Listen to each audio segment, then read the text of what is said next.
how to thank remote workers, how to get people to care about their job and show up on time. And then finally, does discipline even work? These are the questions that I go ahead and tackle this week in this month's monthly Q&A episode. Each month I ask you for your questions, and you never fail to give me some good ones. And this month, those three are the ones that I'm going deep and tackling and answering them for you. So, if you ever wondered what my thoughts are on those topics, well, wonder no more. All right, that's enough for me. Are you ready for this? All right, let's do it.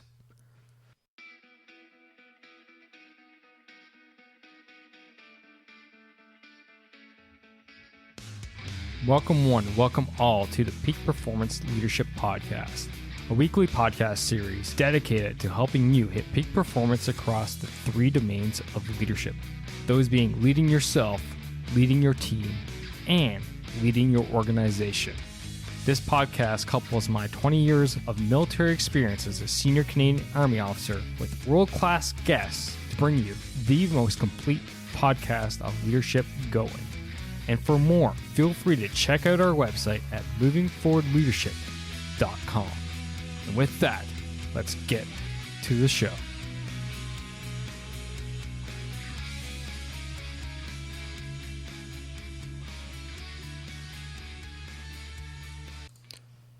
Leaders everywhere, welcome, good evening. Hope you are just doing well. It is not June, it's May's. I don't know why the hell I marked down June's Q&A. I'll fix that once this live video is done. For those who are listening in via the podcast later, I'm actually live streaming in our free Facebook group, Leadership Skills for Managers Who Want to Be Leaders, Not Bosses, and answering their questions today. So every month I throw it out there looking for their questions, and here I'm grabbing a handful of them and answering them live in the group. So let's dive in. And the first question I'm going to dive into today is Amanda's. And Amanda's asking about how we might show appreciation to remote workers who aren't able to attend the office functions. And what a great question, Amanda. Awesome question.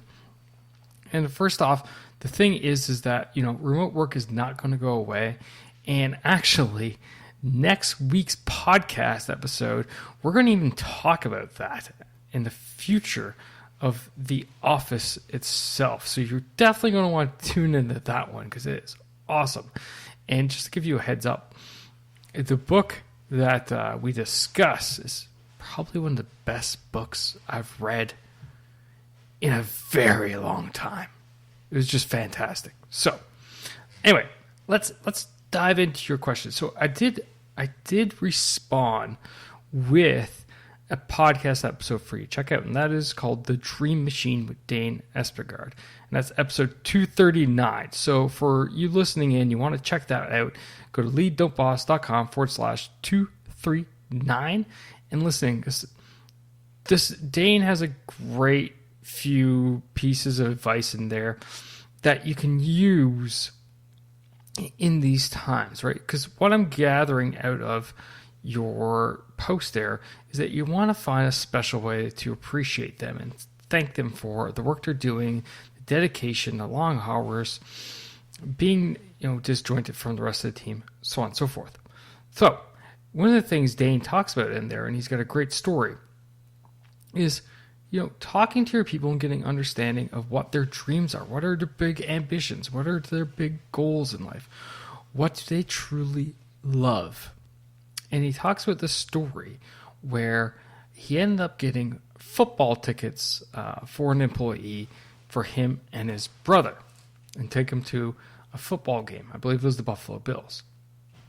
And that was this person's dream, to go and see a live football game that normally he wouldn't be able to see.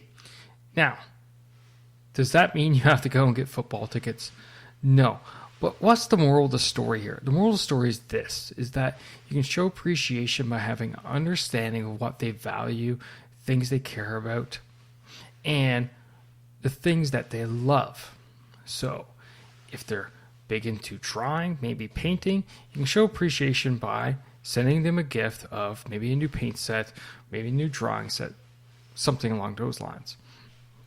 If they're into sports, you can go ahead, maybe it's not the NFL team, but maybe it's a set of tickets for their local team. Then comes into the other aspect here, which I haven't talked about yet, and that is actually understanding how people like to be appreciated. There's the whole 5 love languages out there, right? Now, that can also be used in the workplace. Some people love just words of affirmation.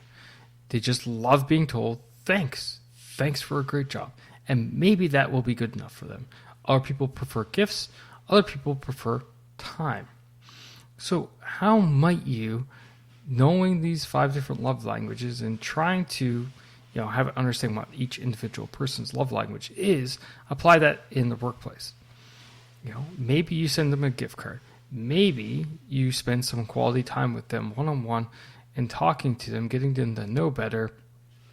Maybe you publicly thank them, and maybe that's good enough. I had an employee once that hated public recognition, and I realized how wrong this was now. And he got an award, and he literally hid from getting the award to the point where we had to trick him in receiving the award and him not knowing that that was actually happening. He didn't want the public recognition. As much as he deserved it in our eyes, he didn't want it. That's not how he wanted to be thanked. And if I was to do it all over again, I would recognize that and just have him in my office and thank him and hand off the award to him. So remote workers, a little bit different. So a few things to consider of how you might thank them, right? Think about their love language, how they want to be actually thanked, how, what are their dreams, what are their goals, how might you tap in and use that if you're going to do something or give them something. And the final thing is, if possible, why not bring them in for one of the office functions? Pay for them to come on in. Bring them in. And from time to time. And from there, the benefits are outstanding. Not only do you get them there where you thank them, but you bring them into the team, the rest of the team. They get to interact. You get to do some FaceTime, so on. So there's some ideas for you to chew on. If you have more questions, I'm always here. Feel free to ask in the group. And, hopefully this works out for you. All right. Crystal asks, the next question is from Crystal. And she's asking about getting people to show up on time and caring about their job. Common issue. It's a common issue, for sure. Getting people to show up on time is one issue, and then caring about their job is the second issue. Now, what I would say is the latter is going to be more important than the former, which in turn will help drive fixing the former's problem. People care about their job, they're going to show up on time. Most of the time. Sometimes there might be an exception. Sometimes something just might happen. But if someone cares about their job to their core, believes in it, they will show up on time. So let's look at how you get people to care about their job and how get them invested, right? And there are so many different ways. So right now, the book says for me to talk about the mission and getting them to believe in the mission of the organization. That's okay. It's okay. The reality is most people don't, especially if you're in a corporate type job, not a whole lot of people believe in the mission of their organizations. Let's be honest here. Let's be truthful, right? Most people believe that most companies' or mission is simple: make money. And for the most part, that's true. Okay, businesses are out there to make money. I won't deny that, right? But let's look at it a little bit differently. How do their specific mission tie in to the rest of the team? What effects do them being late or them not caring about their job have on the rest of the team? So, once upon a time, I was a commander of a military unit of 200 members. And it would take time every Friday. Me and my right-hand man, it was a man, we would go out every Friday and what we refer to as walking the lines. So our 200-person organization was spread across 9 buildings. So really dispersed, people everywhere, all kinds of different jobs, everything you can imagine, just all kinds of different things. And what I would do on those walkabouts and walking the lines per se was, obviously one, just connect with the people and get an understanding on what was going on and what their pain points were and trying to help them. But there was another goal. And the other goal was making sure, one, they knew what was going on, but more importantly, how they fitted in. People don't care when they don't know where they fit into the grander scheme of things. If they believe that it doesn't matter, they're not going to care. To them, it's wasting their time. They're just collecting their paycheck and going home. But how they fit into the bigger picture is super important. So, give you an example. That organization was divided into 3 sub-organizations. One was responsible for maintenance of vehicles and equipment. The other one was responsible for warehousing supplies and doing contracts. And the final one was a transport organization for moving stuff. And we had a lady who worked in our spare parts procurement office. She was just, in her mind, buying parts. Brake pads, oil, nuts, bolts, you name it. Those types of things. Requests come in, she'd fulfill it with our contractors, parts would show up. No big deal. And I was talking to her and she was like, job's not that big important. Why are you wasting your time here with me? It's like, you're joking me, right? She's like, no. And she didn't really see where she fit in. I would say it wasn't that she didn't care about her job per se, because she was a very proud individual, but she didn't believe it mattered. So I explained to her, like, the spare parts you procure keep our trucks moving, which means the supplies that the contracting folks buy for the other organizations that we support get to them, which in turn means you are supporting the rest of the base here. And our base is about 8,000 folks. It is crucially important. You matter. Your job matters. And when she was told that, and once it sunk into her exactly how important her role was and how it fitted into the bigger scheme and the bigger picture of the entire organization and how it impacted tens, hundreds, thousands of other people, she really began to care. She really began to care about her job. So, there's that aspect about carrying their job, having them understand how they fit in to the larger picture and the effects that they have on the rest of the greater team.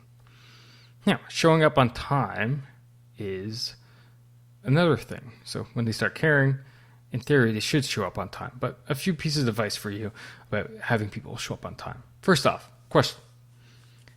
Do they know when to show up? Or is it show up on, ballpark time? Right?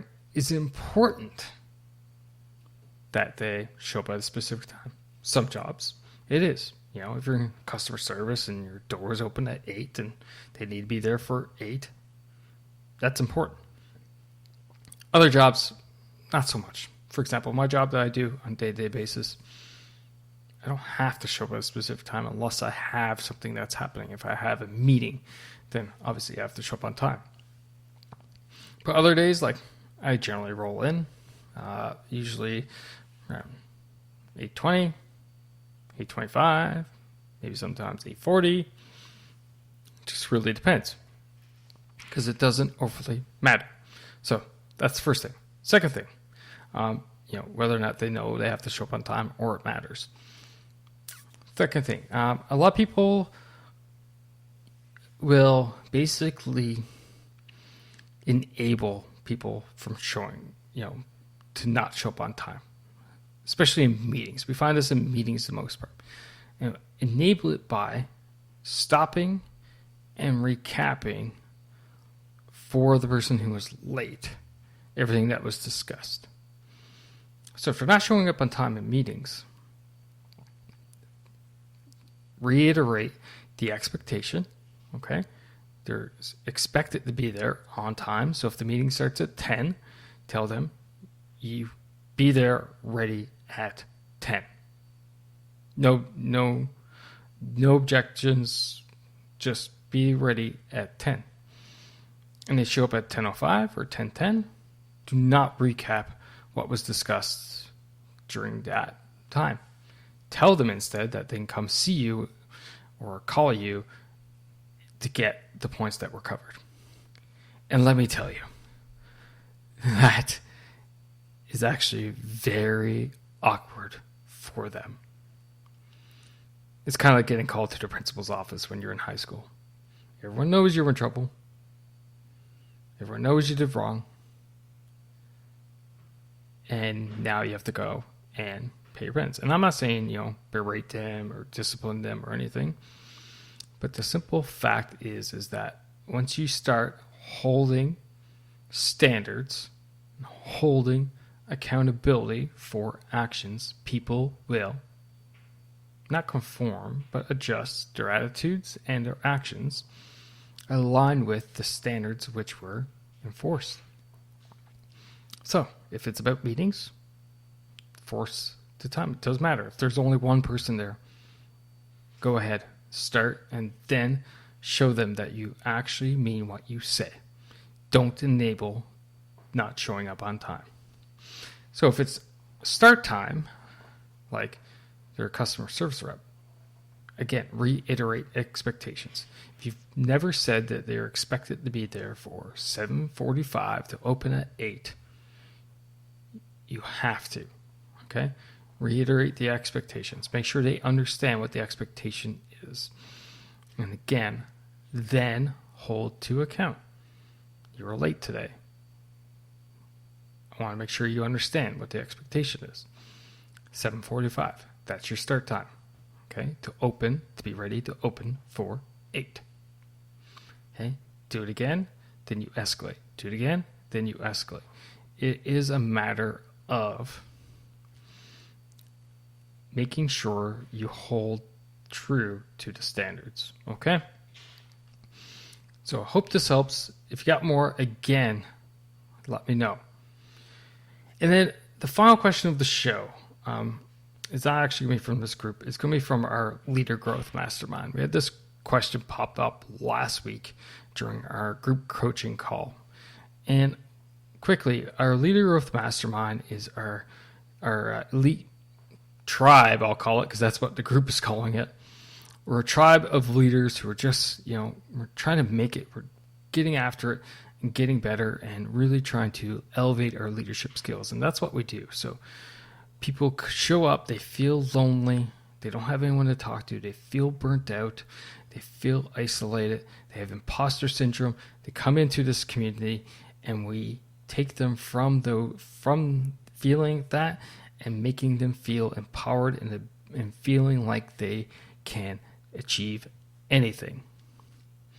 And there are so many quotes out there that I can't even go into them of the members and the feelings that they have and how empowered and how confident they feel about their leadership skills just by being a part of our group. So if that interests you, if you're looking for something of that nature, check out leaddon'tboss.com/mastermind.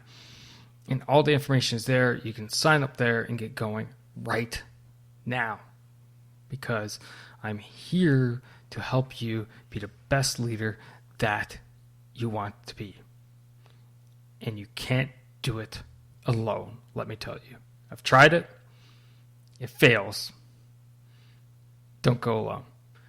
Anyway, the question that arose in our conversation during our weekly group coaching call was this: how effective is discipline?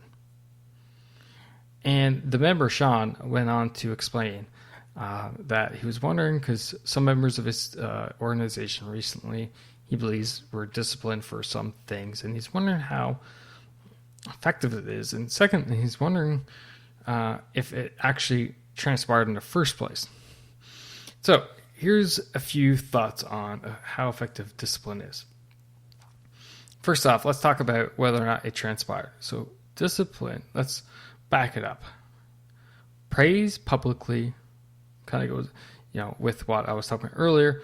Praise publicly, discipline privately. That is the golden rule.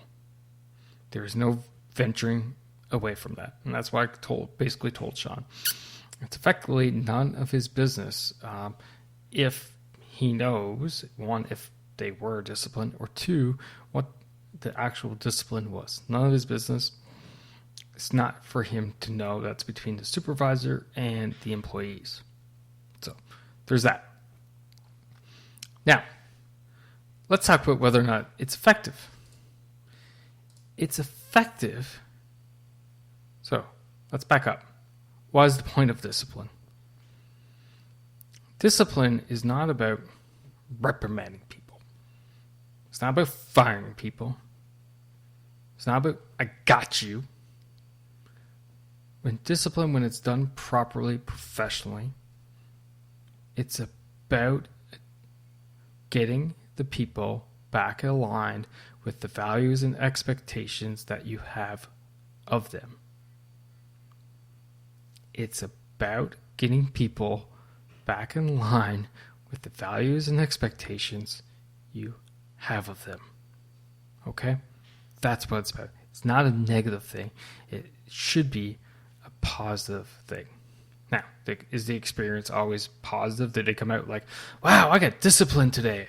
Amazing. No. But you have to reaffirm what the end goal is. The end goal is not to fire them. The end goal is to point out to them the actions that they've done recently are not conducive to the workplace or an environment or what's expected of them.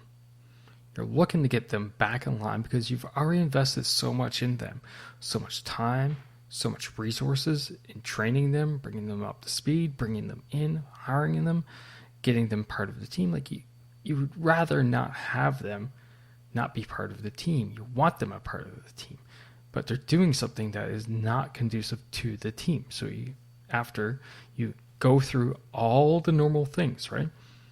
Make sure expectations are clear. Make sure they understood the expectations. Make sure that whatever they did wrong was crystal clear to them and that they known that that was wrong.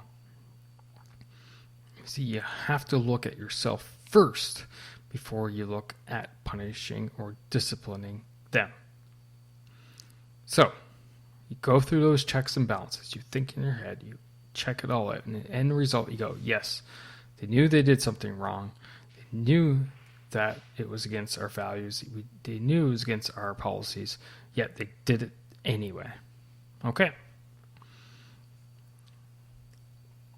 So, you can go about, and as I said, discipline is all about about the individual, not about you. It's about getting them back in line. But this is where knowing your people really come to play. And I'll tell you a story. When I was supervising a small team of 6. And in the military, you can understand that we have a pretty hefty physical fitness requirement. We need to be physically fit, and we test every year our fitness. So one year, I had one of my guys, unfortunately, fail his annual fitness test. And the rules are very, very clear. Fail equals what you would call discipline. So we found out that he had failed. And I was talking to my boss, and she's like, he's supposed to get written up. I'm like, yes, ma'am. She's like, and I look at her. I could tell she wasn't too sure about this. And I go to her and say, ma'am, you mind if I handle this? And she was like, yes, go handle it, Scott. So I knew my person. I knew them well. I knew this was not going to go over well with them. So I wrote them up, brought them to my office, explained to them what they did wrong, explained to them why it was wrong, how they breached policy, etc., etc., etc. Wrote them up, removed a bunch of liberties that he had, and I sent him on his way. Now, that write-up normally goes on our personnel files, our files. Never made it. Stayed at my desk. And for a few weeks, actually for about a month or so, he slaved like a dog, working on his fitness. He went and started working out, checked his eating habits, and sure as heck, a month or so later, about 6 weeks later, he redid his fitness test and he passed. So once I got word of that, we went ahead, we took him back in. I pulled out the write-up, and I looked at him and said, remember this? And confused look on his face, he's like, yes, sir. I tore it up in front of him, threw it in the garbage, and said, what were we talking about again? To a smile, he said, no idea. I said, yeah, me neither. Have a good day. And he walked out. You see, you need to know your people and what actually motivates them vice simply always following the rule of the law. And sometimes discipline can be such as giving someone a wake-up call. But other times, if I knew he didn't care, he didn't have any self-pride, and that he would just not try, that file, that piece of paper, would end up on his file. But by knowing my person, I could adjust my angle and adjust how I went about disciplining him. So when it comes to discipline and whether or not it works, it does work when, one, you apply it properly, but most importantly, two, the individual cares. So when the individual doesn't care, that's when you know you have someone who it's probably time for them to move on. So that's it for this month's Q&A, ladies and gentlemen. Thank you for your questions. Keep them rolling. I will do a June one, of course. Absolutely will do a June one. But thank you. Thank you for your questions. I appreciate it. Appreciate you all again. Show notes, links for the show notes is leaddon'tboss.com/259 for this episode. You can check all the links, things mentioned there. Check out the show notes. And again, if you're ready to stop leading alone and being isolated, and feeling burnt out, and feeling an imposter syndrome, come join us at the Leader Growth Mastermind. And that link again is lead.boss.com/mastermind. As always, take care. Remember, lead, don't boss. Take care now.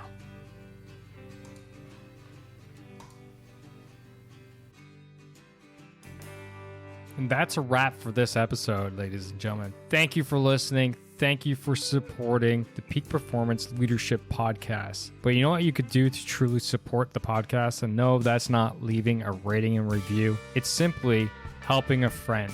And that is helping a friend by sharing this episode with them if you think this would resonate with them and help them elevate their performance level, whether that's within themselves, their teams, or their organization. So do that. Help me, help a friend, win-win all around. And hey, you look like a great friend at the same time. So just hit that little share button on your app, and then feel free to fire this episode to anyone that you feel would benefit from it. Finally, there's always more. There's always more lessons around being the highest performing leader that you can possibly be, whether that's for yourself, your team, or your organization. So why don't you subscribe? Subscribe to the show via movingforwardleadership.com/subscribe. And until next time, lead, don't boss, and thanks for coming out. Take care now.